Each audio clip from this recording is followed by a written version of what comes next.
Ok, donc dans Illustrator, euh, soit on fait un nouveau document, soit on démarre du template que je vous avais fourni, mais on va faire un nouveau document. Vous savez, le template avec les mains et avec le fond gris. Mais bon, le fond gris, s'il nous en faut un pour vraiment différencier, euh, pour vraiment arriver à voir ce qui est blanc et ce qui ne l'est pas, on pourra faire un calque avec un fond gris, sauf qu'il y a une nouveauté dans Illustrator qui date de 2026, je pense. Ok, on va commencer comme ça. Vous faites un nouveau document impression, format lettre, format vertical, c'est bien. Voilà. Shift tabulation, je me débarrasse des palettes de droite. Oui. Oui, évidemment, si tu fais caps lock tabulation, non, c'est pas ça. Ouais, ouais. Caps lock, verrouillage majuscule, c'est pas ça, oui, oui. Ah, mais ça se payera un jour, hein, Max. Ça, que veux-tu? Bien, alors, regardez ça. Vous activez l'outil plan de travail dans la palette des outils.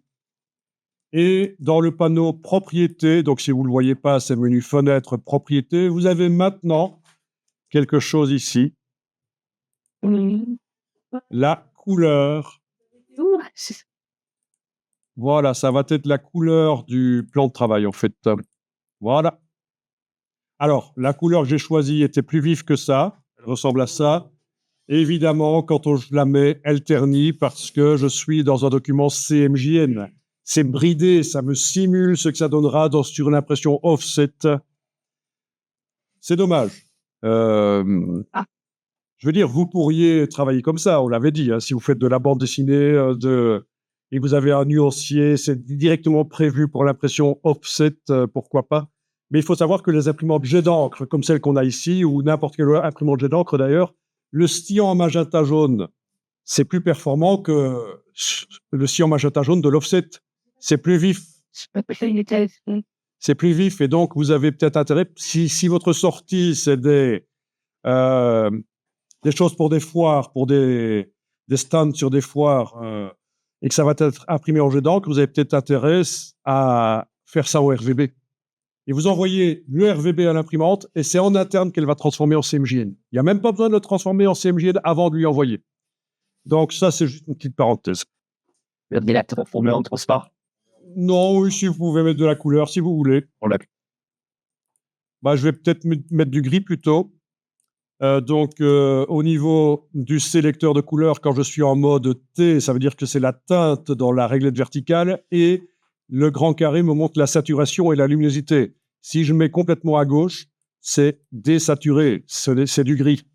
Et complètement à droite, ce serait complètement saturé. Plus vous avez en hauteur la luminosité, vous voyez comment ça marche. Il y a 3 axes. Hein. Teinte, saturation en horizontale, luminosité en verticale. Mais ici, je vais mettre du gris non coloré. C'est important parce qu'il ne faut pas qu'il influence, quand je fais le design, il influence ma perception des choses. Et du gris non coloré et lumineux. Voilà, par exemple. Et après, on pourra les modifier si on veut. Donc, je vous avais montré hein, le template avec la main qu'on avait utilisé précédemment. Où est-ce qu'il était d'ailleurs? Est-ce que je l'ai encore ici? Non, il faudrait que je recherche ça. Il y avait déjà un calque fond gris avec un grand rectangle gris dedans. C'est l'ancienne méthode. Celle-ci est pas mal. Si vous exportez en JPEG, ce sera intégré dedans, le fond. Si vous exportez en PNG, il sera ignoré. Vos objets seront entourés de transparence.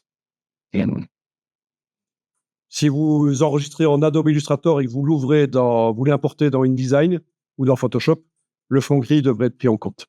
Le fond du plan de travail. Donc ça, c'est vraiment une nouveauté, en fait. Les plans, c'est quand même plus gris, quoi. Si vous l'exportez... non, si tu l'enregistres en Illustrator et que tu l'importes dans InDesign, je pense que le fond gris ici sera pris en compte, mais il faudrait tester parce que c'est nouveau, je n'ai pas encore testé. Par contre, une exportation en PNG qui est un format web qui peut avoir de la transparence, là, le fond ne sera pas pris en compte. Actuellement, c'est comme ça que ça marche. Voilà. Mais ça peut être intéressant, donc, quand on fait des objets avec du blanc pour voir s'ils sont vraiment blancs, quoi. Sinon, on ne le voit pas. Blanc sur blanc, on ne voit pas. Ben voilà, comme ça, on en a parlé. C'est vraiment une nouveauté de 2026. Je pense que c'est... ou fin 2025, peut-être, mais c'est assez récent. Ça n'est pas mettre une couleur pour le travail? Non, on ne savait pas mettre une couleur au plan de travail. Et d'ailleurs, il y en a pas mal quand c'est arrivé sur les réseaux. Il y en a qui se sont un peu moqués. Oui, ça fait quand même des années qu'on sait le faire dans Affinity Designer. Bravo Adobe. Bel exploit. Ouais, voilà. Mais bon. Bon. Je suis pas là pour défendre Adobe. Parfois, je dis qu'il y a des choses qui vont pas. Parfois, je dis qu'il y a d'autres logiciels qui conviennent mieux dans certains cas. Donc, je précise, hein, je travaille pas pour Adobe. Hein. Mais à leur défense, il faut savoir ils ont face à eux le problème de l'adaptabilité, de l'acceptabilité. Acceptabilité, quand on crée des produits industriels, on ne peut pas les faire évoluer trop vite, sinon les gens s'y retrouvent plus et quittent. Voilà. Mais ça peut signer dans ça. Mais les restes sont pas nés. Oui, il y a eu ça chez Apple avec leur iPhone, oui, encore récemment avec le système 26, avec le système avec la transparence partout, il y en a à qui ça ne convient pas. Chez Apple, ils avaient aussi un logiciel, c'est FileMaker, hein, pas FileMaker, Final Cut. Final Cut. À un certain moment, ils l'ont fait évoluer, ça a changé complètement d'une version à l'autre. Et il n'y avait plus possibilité d'aller vers l'ancienne version. Donc, il y a plein de gens qui ont quitté. Ouais. Ah ouais. Pour un programme professionnel. Oui, c'est pas vraiment professionnel, mais disons que ça aidait, quoi. Voilà. Donc, chez Adobe, ils ont fait une nouvelle version de Lightroom, mais ils ont gardé l'ancienne, Lightroom classique. Voilà, parce que les gens, sinon, ils quittent, quoi. Donc, l'acceptabilité, tout ça pour dire que ça peut expliquer que le logiciel évolue moins vite que ce qu'il pourrait, quoi. Petit à petit, quoi. OK, donc, on va parler éventuellement des dégradés de forme, tant qu'on y est. Donc là, je vais enregistrer dans le dossier d'aujourd'hui. Moi, je vous conseille de faire un dossier pour aujourd'hui. Donc, dans la boîte d'enregistrement, là, vous avez nouveau dossier, par exemple. Et je vais appeler ça dégradé de forme. Voilà. Et je vais mettre déjà un -01 à la fin. Voilà.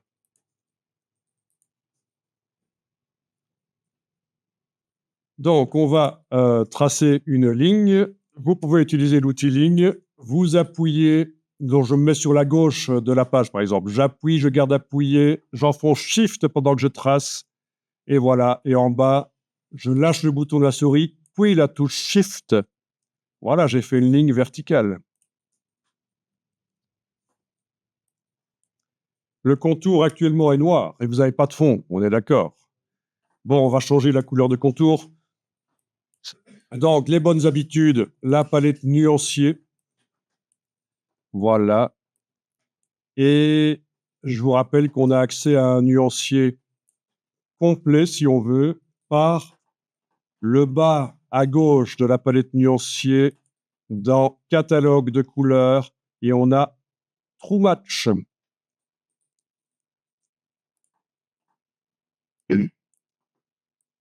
Et vous allez pouvoir, avec la palette là, j'avais demandé précédemment dans le menu de la palette True Match d'afficher par grande vignette. Vous allez pouvoir choisir une couleur. Et là, il y en a quand même à peu près 700, quoi. Ça peut être plus sympa que les petites couleurs qu'on a dans le nuancier, tout simplement. Épaisseur du contour, voilà. Moi, j'allais te dire, Pourquoi c'est pour les daltoniens? c'est des niveaux de... Ah oui, les tests pour les daltonismes. Ben, c'est les tests de capacité à différencier les couleurs, le classement progressif. chiffres dans les Oui. tests. Je vois des petites couleurs, ça ressemble à un jeu, c'est une réglette noire avec des couleurs, des pastilles à placer et on voit si la personne a des problèmes pour percevoir les luminosités. Bien. Absolument. Puis, Donc, the thing, Michigan. ben, mais c'est pas beaucoup plus là-dessus. Allez. Donc, vous avez peut-être remarqué que Pantone, on n'en parle pas. Pourtant, Pantone, vous connaissez. Das. Ouais. Oui, ça, c'est le merchandising de Pantone, les tasses. D'ailleurs, ils ont aussi un hôtel à Bruxelles, l'hôtel Pantone, avec des... Oui, c'est sympa. Si vous invitez un jour un graphiste en Belgique et qui vient d'ailleurs, vous pouvez lui offrir une nuit à l'hôtel Pantone, c'est rigolo. C'est connu mondialement, en fait. Hein. Mais oui, mais voilà, je vous informe. Ouais, c'est que pour acteur parce qu'il n'est pas peu des fleurs assez spécifiques. Voilà, donc ça, c'est... D'abord, on va regarder l'hôtel Pantone, voilà. Ben, vous voyez un peu l'idée. Il y a des couleurs. Oui, mais De voir le prix des choses. oh, ça doit être du 150 € la nuit, je pense. Hein. Mais c'est pas très vendeur ici, en fait. Hein. Ils ont pas une gamme, les T'as plus de couleurs derrière. Bizarrement. Il y a des mélanges qui vont sortir au fond. Voilà. Donc déjà, à l'extérieur, c'est un peu mieux. On a C'est mieux. Ouais. les couleurs, des couleurs sur les verres, déjà. Voilà. Mais je ne vous pousse pas à aller là-bas, en fait. Hein.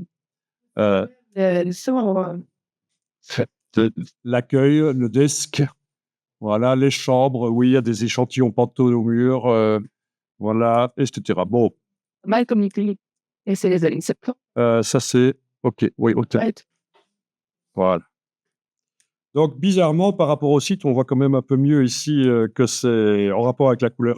Bon, bref, eux, c'est des fabricants d'encre. En fait, ils vendent des encres de base, une trentaine d'encres de base, et les imprimeurs doivent suivre des formules et mixer les encres, soit à la spatule, soit avec un mixeur d'encre. S'ils ont la chance d'avoir un mixeur d'encre, normalement, un bon imprimeur, un grand imprimeur a.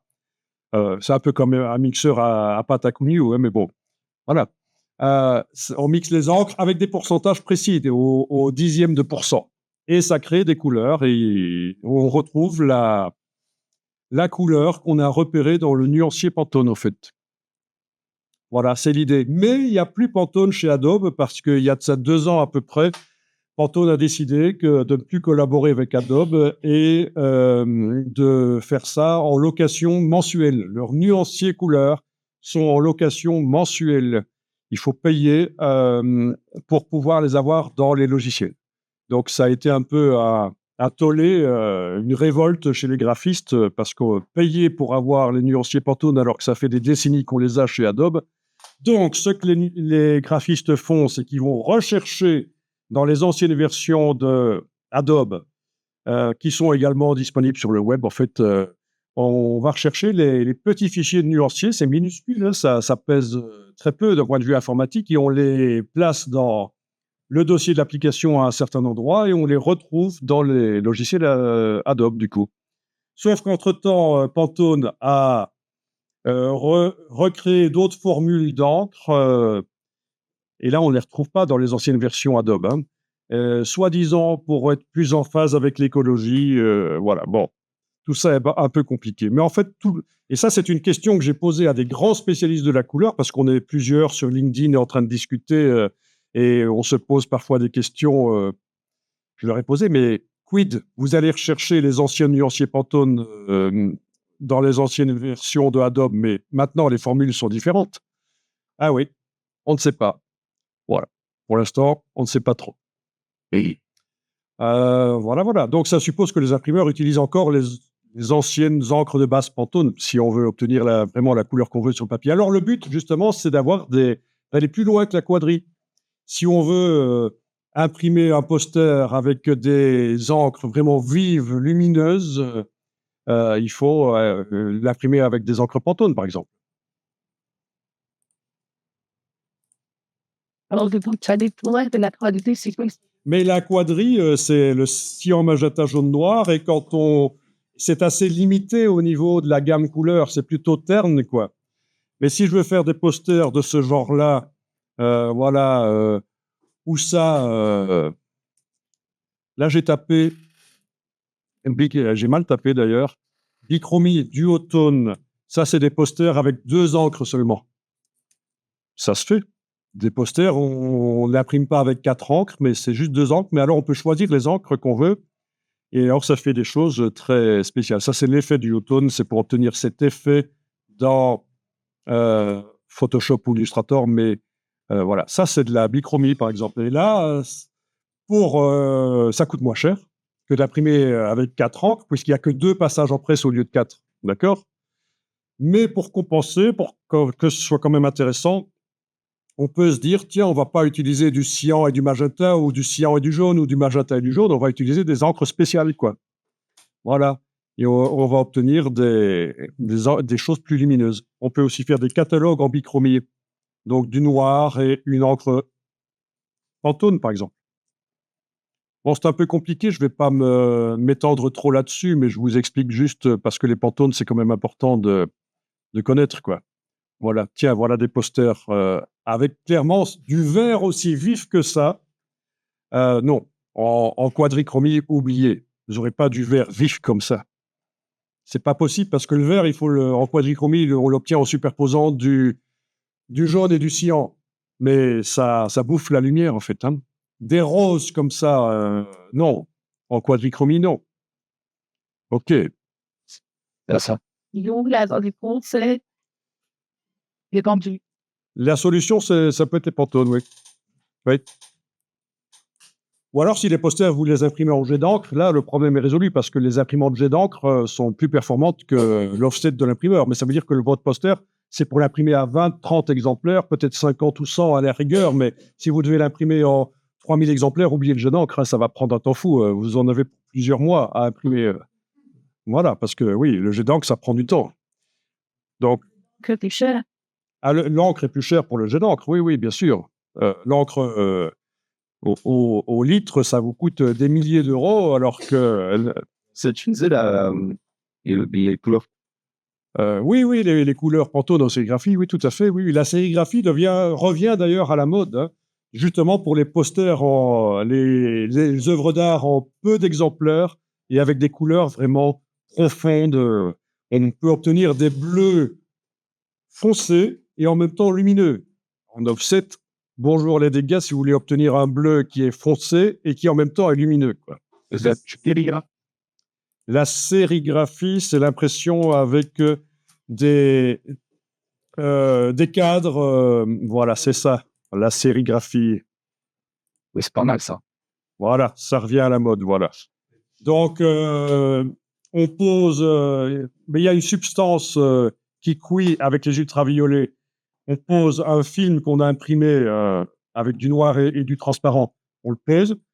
Et là où il y a du noir, ça ne cuit pas l'encre, en fait. Ensuite, on nettoie le cadre. Là où l'encre n'a pas été cuite, elle s'en va et ça permet de faire passer l'encre, en fait. Hein.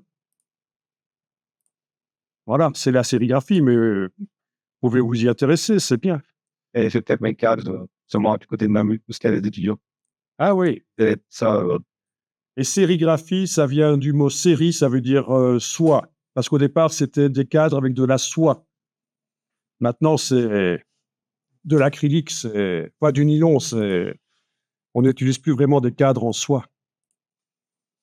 Mais voilà, c'est très intéressant, très sympa. Mais tout ça est concurrencé aussi par le numérique, évidemment. Hein.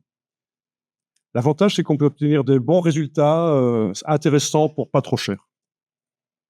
Voilà, voilà. Puisque vous demandiez ce que c'était la sérigraphie. Hein. Mais il faut savoir ça. Hein.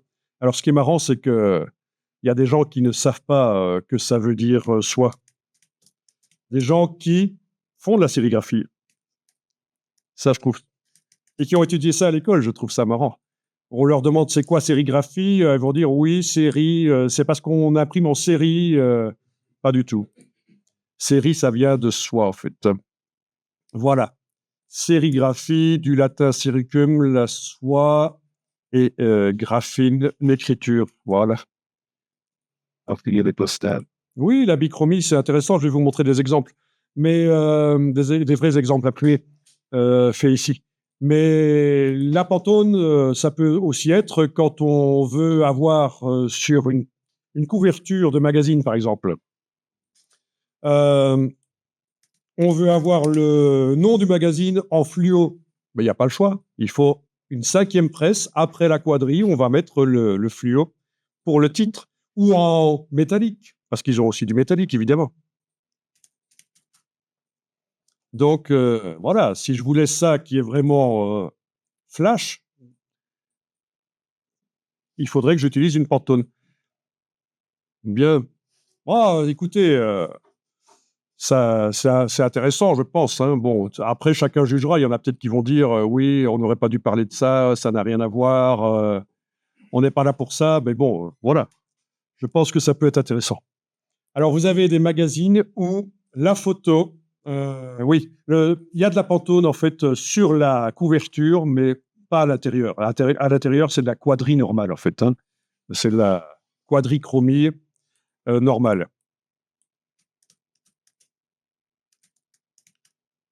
En fait, la couverture, il faut que ça attire, quoi. C'est ça le déclencheur pour que les gens achètent parfois. Ah oui, il y a un petit problème de réseau ici. Enfin, vous voyez, les encres cyan, magenta, jaune, noir, vous pouvez ajouter une encre Pantone à ça. Voilà, voilà. C'est ce qu'on appelle un ton direct ou une couleur solide. Alors que les couleurs de la quadrille, elles sont créées en superposant des petits points, cyan, magenta, jaune, noir. Et ça, c'est du tramage. C'est pas un ton direct. Voilà, voilà. C'est comme ça qu'on arrive à faire les photos, hein. C'est en mettant des petits points tramés, plus ou moins grands. Quand on regarde à une distance normale, ils sont tellement petits qu'on ne les voit plus, quoi. Ça se mélange dans l'œil, quoi. En quelque sorte. Donc, un gros imprimante pour la vue haute fois. Non, l'imprimante que vous avez vue, Quoi. elle pourrait peut-être utiliser du Pantone. Il faudrait que je vois s'il y a des cartouches Pantone. Mais En DVD, bon, on en revenait. mais les grandes imprimantes, ce qu'on appelle des traceurs, elles ont des encres tellement vives qu'elles sont capables d'imprimer des choses vives, en fait, hein. On va voir si j'arrive à... Voilà. On appelle ça des traceurs. Oui, elles ont des encres tellement vives qu'elles peuvent imprimer des choses sans avoir recours nécessairement à la Pantone. Elles peuvent simuler la Pantone, en fait. Pas du fluo, hein, ni du métallique, hein. Enfin, si, il y a des cartouches métalliques si on les met, mais je veux dire, si on reste avec du cyan, magenta, jaune, noir, de l'imprimante, là, du traceur, vous pourrez simuler les Pantones vives, mais pas le fluo ou le métallique, évidemment, hein. Ah, c'est vaste, hein. Dans les bureaux Dans les bureaux d'architecture, c'est moins performant au niveau des couleurs, hein, parce que ça ne doit pas nécessairement être très cher. Donc, les encres, là, seront moins performantes. Il y a différents types de traceurs, en fait, hein.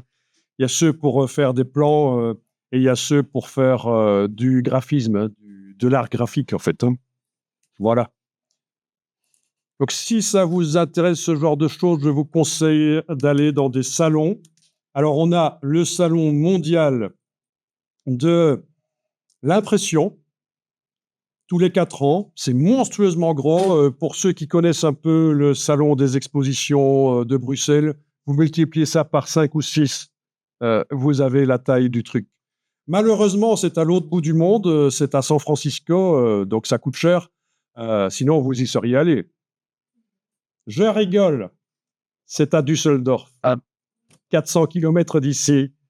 Donc, c'est faisable. Pour ceux qui ont vraiment la niaque et qui veulent. Moi, je vous conseille de passer un jour là, si vous êtes dans les arts graphiques. Donc, c'est le salon mondial. Il y a des gens qui viennent de San Francisco pour ça, par contre, hein. Oui, puisque c'est le plus grand au niveau mondial, la Drupa, tous les 4 ans. Je sais pas. Et donc, là, ils créent même dans le salon des presses monstrueuses, comme celles que vous avez vues, et même plus gros que ça, des imprimantes jet d'encre qui font 12 mètres de large, des choses comme ça, pour imprimer du tissu, des grands posters. C'est monstrueux. 2027. Alors, la Drupa, Voilà. Ça va être niveau. Voilà. En mai 2028. Voilà. Ah, il y a la Coupe du Monde. Ah, oui, ça, évidemment. Oui, ben, il faut te balader avec ton smartphone ou tes lunettes Google où tu vois les matchs en même temps que tu te balades. À choisir. Donc, c'est très, très intéressant parce qu'on apprend beaucoup de choses. En plus, ils offrent des posters. Vous retournez chez vous avec plein de posters, avec plein d'encre dessus, 8, 9 encres sur le poster. C'est... Vous rentabilisez si vous récupérez des choses, des posters là. Oui. Oui, parce qu'ils en impriment en permanence sur place pour démontrer leur machine et puis vous pouvez en avoir, ils les offrent. Déjà été. Ah oui, oui, oui, moi j'y suis allé. Alors vous avez la même chose en photographie, mais c'est à Cologne, la plus grande foire mondiale de photographie, ce qui s'appelle la Photokina, c'est tous les 2 ans, c'est à Cologne. Même distance, 400 km de la Belgique. Même pas, hein, je veux dire en 4 heures on y est quoi. 4-5 heures quoi, en voiture quoi. Voilà, vous voyez. Alors là, j'ai différentes nuanciers Pantone. Bon, ça coûte la peau des fesses, hein, ce genre de choses. Ah, les nuanciers sont très chers parce qu'en fait, ils doivent mélanger les encres et c'est pas de la quadrille en fait. Hein. Enfin, si, il y a des nuanciers quadrille, mais là, c'est des centaines d'encres qui ont été imprimées. Hein. Oui, c'est le nuancier Pantone. Alors, voyons que ça. Je vais m'intéresser juste à ces deux là. Voilà, à ces deux-là, que je vais vous passer après. Donc, si je regarde, donc il y a les encres de base et puis il y a tout ce qu'on peut faire en les mélangeant en fait. Hein. Et puis vous avez sous chaque échantillon le nom de l'encre et la formule. Hein. L'imprimeur, combien est-ce qu'il doit mélanger des encres de base pour obtenir cette couleur-là. Bon, ça ne vous concerne pas vraiment. Mais donc, quand vous devez choisir une couleur précise pour votre design, ça peut être une bonne idée de la choisir plutôt que sur écran, de la choisir sur un nuancier Pantone. Voilà. Oui, on met le numéro dans le logiciel. Ceci dit, vous pourriez même mettre un autre numéro. Par exemple, si je choisis un orangé et que je mets le numéro d'un vert, mon design sera vert au lieu d'être orangé. Mais si l'imprimeur sait que c'est l'encre orangée, sur le papier, ce sera orangé. Ah oui. Ouais, mais t'as peu bête. Oui, c'est un peu bête de faire ça, mais disons que le numéro, c'est pour dire que dans le logiciel, c'est surtout le nom de l'encre qui compte. C'est pas vraiment ce que ça donne à l'écran. Mais évidemment, on met le bon numéro. Hein. Et là, vous avez celui-là, voilà. Alors, au niveau des encres, c'est la même chose. C'est les mêmes échantillons que vous avez. Il y a une grosse différence, c'est que celui-là, il est indiqué dessus solid coated. Donc solide, ça veut dire que l'encre est créée pas par tramage, hein, c'est pas par superposition de petits points qui se combinent. C'est pas de la quadrichromie, c'est un aplat d'encre. Un solide, ça veut dire ça. Et coated, ça veut dire quoi? Côté. Non. Ils ont des nuanciers sur tissu. Hein. Oui, c'est mat. Et ça, c'est solide. Non, non, c'est pas mat, justement. Et là, c'est solide uncoated. Donc ça, C-O-A-T-E-D. coated, voilà. Excuse-moi pour l'accent. Donc, en gros, le uncoated, voilà, c'est du papier graineux, non brillant. L'encre, quand on imprime sur ce genre de papier, elle rentre dans le papier et elle fuse. Ça, quand on imprime des photographies sur du uncoated, sur du papier non couché, en fait, c'est ça le terme français, les photographies ont tendance à s'assombrir et au niveau du nombre de couleurs, c'est moins bon que sur le papier coated, qui lui a un pelliculage de surface qui empêche que l'encre rentre dedans. C'est tout. Donc l'encre reste plus en surface.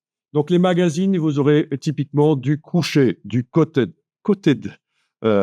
Voilà, d'accord. Et là, au niveau de la saturation des encres, et même pour la quadrille, hein, c'est pas seulement Pantone, ce sera plus performant. Mais alors pourquoi est-ce que le papier non brillant existe? Pour tout ce qui est basique, pas nécessairement. C'est un peu vicieux. On a dit que le brown. de full Non. Ah, ça veut ça. For the staging, le marqueur, c'est une couleur compte. Oui, les marqueurs Pantone existent. Comme les marqueurs Copic, etc. Je vous avais montré le layout? Non, je ne vous ai pas montré on va pas aller vers ça, mais oui, des marqueurs Pantone, ça existe. Aussi, oui, pour ceux qui font des projets publicitaires, mais ça, c'est une autre histoire. C'est une autre histoire. Donc, papier brillant, magazine, c'est glamour, c'est sympa. Papier mat, graineux, non brillant. Et yes. Alors, ça va être intéressant. Allez, vous faites... Pardon? Non, le tissu, c'est autre chose. Vous faites une invitation pour un mariage. Vous allez le faire sur papier brillant? Pas nécessairement. Hein. Vous allez plutôt aller vers quelque chose de plus traditionnel et qui a du toucher. Quand on touche, on sent le gras, c'est agréable par rapport à un magazine. Donc voilà, pour les choses de prestige, des cartons d'invitation, et également quand on doit faire des publications qui doivent avoir un côté écologique, un côté naturel. Regardez typiquement les publications qui parlent d'écologie, les brochures qui parlent d'écologie, et où on veut donner un côté plus naturel, on va imprimer sur du papier non brillant, en fait. Voilà, ça te paramètre. Alors, qu'il soit recyclé ou pas, peu importe, c'est encore une autre histoire hein, pour l'écologie, mais vraiment, c'est moins performant pour les photos et pour la saturation des couleurs, mais ça a un côté, un toucher agréable. Ça fait plus haut de gamme aussi. Hein. Si on veut faire vous voulez faire un livre et vous voulez que les gens l'achètent, parfois, sur du papier comme ça, ce sera plus vendeur. Et question, peut-être. Alors oui, ce dont tu parles, c'est l'hexadécimal, c'est les couleurs web en fait. Donc, ça ne se trouve pas ici dans le sélecteur de couleurs. Ça se trouve dans le nuancier par contre. Enfin, si vous les avez installés, les encres. Hein. Ok, je vous montre un truc ici. Vite fait. Et monsieur, on voit... Alors, bonne question. Est-ce qu'on voit dans Illustrator quand c'est du brillant ou pas? Non, on ne voit pas. Par contre, ce qu'on fait, c'est que pour tout ce qui est vernis aussi, hein, quand on met du vernis seulement sur une partie de la couverture ou de la carte de visite ou quoi, ou du métallique, on peut faire une simulation dans Adobe Dimension, par exemple. On peut simuler, et dans Adobe Dimension, c'est un objet 3D, enfin il est plat, hein, c'est une carte de visite, on peut le tourner et on voit la brillance, c'est une simulation de la brillance. Donc je réponds à ta question. Mais là, je voulais juste vous montrer quelque chose. Open your eyes. Voilà, voyons ça. On va faire comme ça et comme ça. Où est-ce qu'il est? Là, ok. Voilà, ok. Voilà. Donc ça, c'est une vidéo dans laquelle j'explique beaucoup de choses, mais le sujet principal de la vidéo, c'est de dire que si vous avez dans les logiciels les nuanciers Pantone installés, les 700 encres Pantone, vous les voyez un peu comme le True Match qu'on a là, mais ce sera les Pantone. Vous pouvez très bien utiliser ça pour choisir les couleurs, mais au final, ce sera du RVB ou du CMJN. Ah, donc le coup. Oui. Ça, c'est intéressant quand on fait des chartes graphiques, notamment pour de l'identité visuelle d'entreprise, des chartes graphiques, parce que ça vous permet dans la charte graphique d'indiquer la couleur Pantone du logo, mais aussi si on doit l'afficher sur écran, quelles sont les valeurs, et si on doit l'imprimer, quelles sont les valeurs CMJN sur tel ou tel type de papier. C'est ce qui est expliqué dans la vidéo ici. Donc ça, c'est faire l'inverse. C'est pas utiliser la Pantone pour imprimer réellement avec l'encre Pantone, mais c'est l'utiliser quand même dans le logiciel. Et puis, vous avez ici une vidéo dans laquelle j'explique comment réinstaller éventuellement dans les nouvelles versions Adobe, réinstaller les nuanciers Pantone en supposant que vous avez récupéré dans une de vos anciennes versions Adobe, vous avez récupéré les nuanciers Pantone, les fichiers, comment les mettre dans la nouvelle version, dans la dernière version Adobe, InDesign, Illustrator, Photoshop, peu importe. Et sur les faces, Alors, est-ce qu'on peut spécifier dans Illustrator que notre document va être imprimé sur du coated ou du uncoated? C'est un peu compliqué, mais ça se règle dans édition couleur. Il faut déterminer quel est le CMJN que tu utilises. quelle est la norme. Ça, je conseillerais d'en parler vraiment à l'imprimeur, hein, parce que ça, c'est ce qu'on appelle de la colorimétrie, de la gestion des couleurs, et on peut y passer 5 ou 10 jours à parler rien que de ça. La couleur dans les logiciels, la calibration des écrans et comment s'assurer que ce qu'on voit sur écran, c'est ça qu'on retrouve au final. Enfin, voilà. Que par exemple, là, Imancula, un peu de.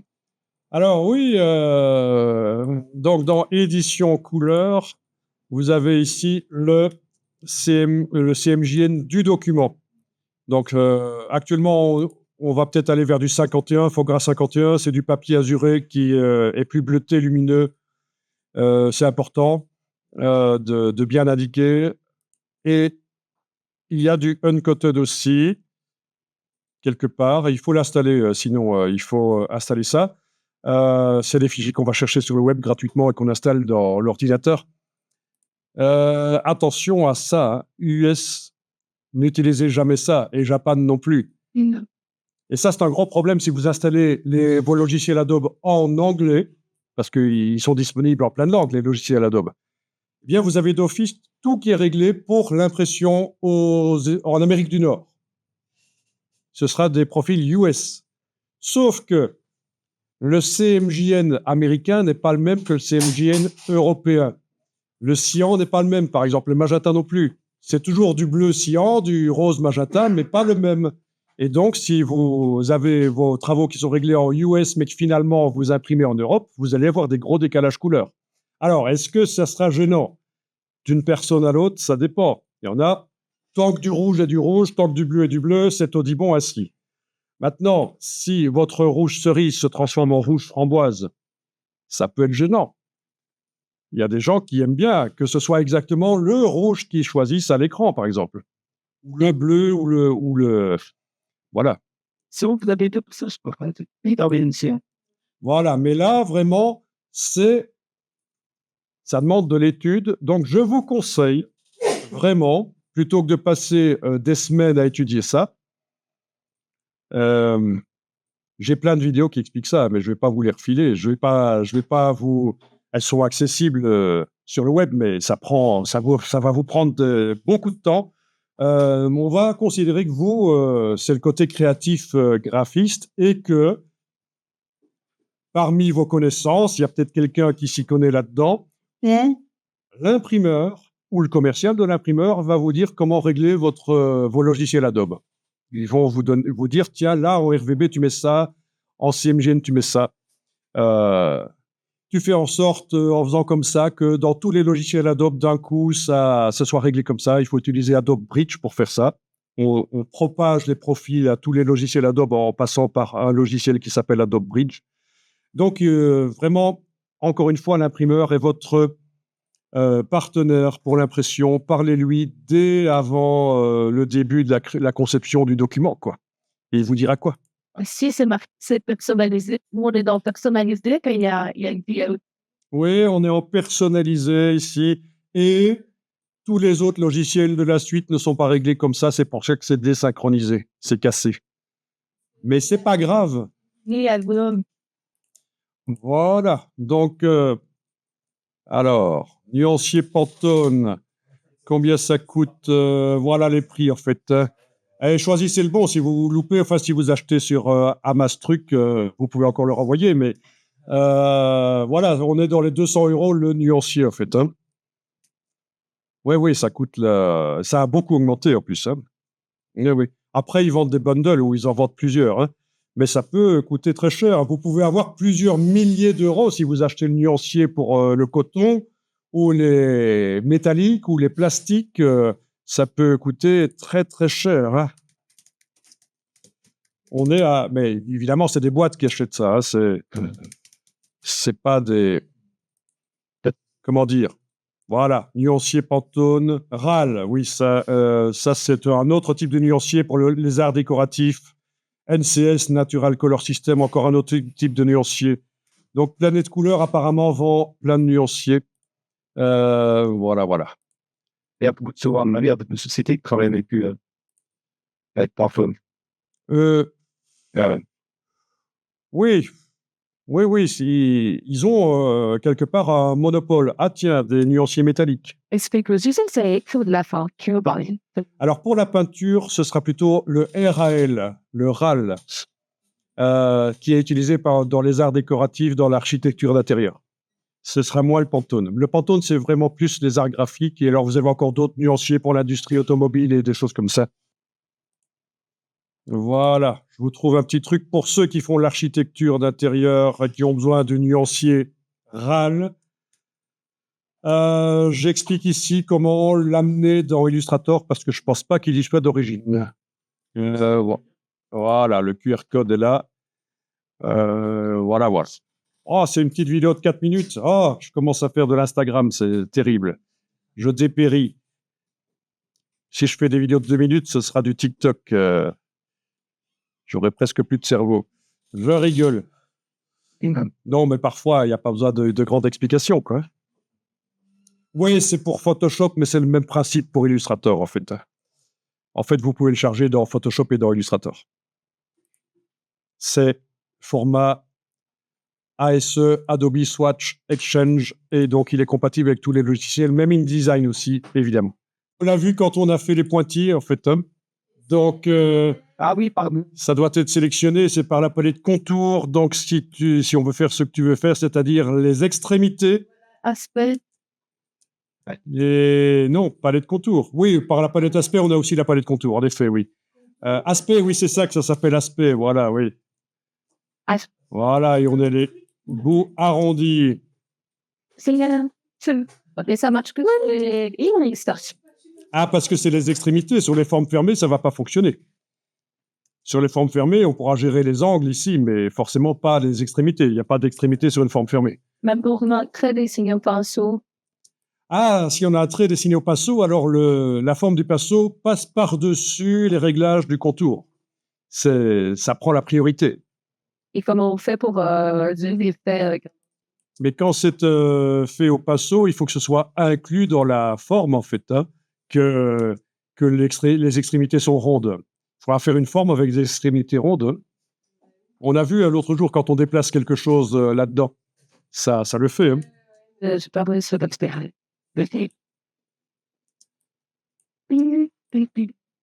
Bon, par exemple, ouais, c'est pas prévu, mais ça répond à votre question. Voyons un peu si je fais un trait comme ça, voilà, avec des arrondis au bout, et que je mets du noir. On avait dit, hein, pour le pinceau, pour les formes, il faut que ce soit noir si on veut pouvoir mettre de la couleur après à 100% la couleur qu'on choisit. Ok, je vais la mettre plutôt... Ah ben quoique, je peux le déplacer comme ça, voilà. Ok, je choisis forme artistique. Voyons ce que ça va nous faire. Il est là, voilà. Et alors, ah bah il a trouvé tout de suite le bon sens, quoi. Je veux dire, il a mis en vertical la flèche, donc ça a l'air d'aller, quoi. Et ensuite, ok, et puis avec l'outil Passo, quand j'utilise cette forme, voilà. Après, ça aurait pu être plus complexe que ça, évidemment. C'est le but de la forme artistique. Hein. Voilà. Soit possible d'une guerre. Si je vais mettre quelques petites boules là pour faire... Elles sont tirées boules. Voilà. Et que je déplace tout ça. Ah, voilà. Ok, forme artistique, voilà. Ok, ben voilà. Donc j'ai une forme avec les boules. Évidemment, elle ne reste pas boule parce que ça dépend de la longueur du trait, contrairement à la forme de motif où là, elle resterait boule. Suivant la longueur du trait, elles sont plus ou moins allongées. C'est le problème. Si on veut que ça reste vraiment des cercles, il faudra faire une forme de motif comme ce qu'on avait vu là, hein. Pas une forme artistique. Voilà. Encore on peut colorer chaque boule. Ah oui, normalement, ça doit fonctionner. Mais sauf que là, ça ne fonctionne pas. Il va falloir que... Parce que là, j'ai sélectionné un des traits avec la flèche noire et j'ai été modifier la couleur de contour, ça ne marche pas. Il faut que j'aille double-cliquer sur la forme et indiquer ici que le mode de colorisation c'est teinte et pas sans. Quand je clique sur OK, il me demande, tiens, les contours précédents que tu as fait, il faut aussi qu'ils aient cette modification. Ben, je vais dire oui dans ce cas-ci. Comme ça, tous les traits que j'avais fait avant, si maintenant je les sélectionne et je leur mets une couleur, ça marche. Hein. Ok, on est bon. Petit rappel, quoi. Voilà. Est-ce que de cette forme ligne droite, on peut dissocier une word de la ligne et créer juste une word? Oui, il est possible de faire en sorte que les boules aient une couleur différente du reste. Ça devient un peu complexe. C'est l'autre méthode. L'autre méthode, il faudrait que la forme était en couleur d'abord, avec des couleurs différentes. Quand je l'amène, pas noir dans ce cas-là. Et puis alors, il y a l'histoire de saturation, où je vais devoir, avec la pipette, cliquer sur une des couleurs pour indiquer laquelle prend la couleur que je mets là. Ouais. Et les autres couleurs s'adapteront. Elles tourneront sur la roue chromatique en fonction, mais ça devient un peu compliqué. De sélectionner l'objet, chaque contour. Ah si, une fois que le contour est fait, on peut éventuellement le dissocier. Objet, décomposer l'aspect, voilà. Et là, c'est plus une broche artistique dont je sais modifier l'épaisseur. Par contre, avec la flèche blanche plus, je sais aller prendre les choses là. Ah oui, décomposition, toujours. On avait parlé tout à l'heure. Donc, quand vous voulez passer d'une forme modifiable, là, par exemple, je peux modifier l'épaisseur. Ah, ok, je vais la mettre dans une couleur un peu plus visible parce qu'on voit rien. Ok, je peux modifier l'épaisseur, on est d'accord. Donc ça, c'est dynamique, c'est une broche dynamique modifiable. À partir du moment où je veux aller plus loin, ben, c'est la décomposition. Objet, décomposer, l'aspect. Voilà. Ça fait des formes. Voilà. Et on peut, avec la flèche blanche plus, après avoir cliqué à côté, aller bouger chacune. J'annule. Voilà. Alors remarquez que le trait, là, flèche blanche plus, il est toujours resté modifiable, en fait, le trait, lui. L'épaisseur. Donc, c'est une décomposition partielle. Il n'a pas été transformé en forme comme si je faisais objet décomposé. Voilà, là, c'est une forme. Avant. Voilà, évidemment, il faut sélectionner l'objet. Voilà, là, c'est une forme. OK. Ah, j'adore quand je ne réponds pas aux questions et puis quand je viens 30 secondes après, le problème est déjà résolu.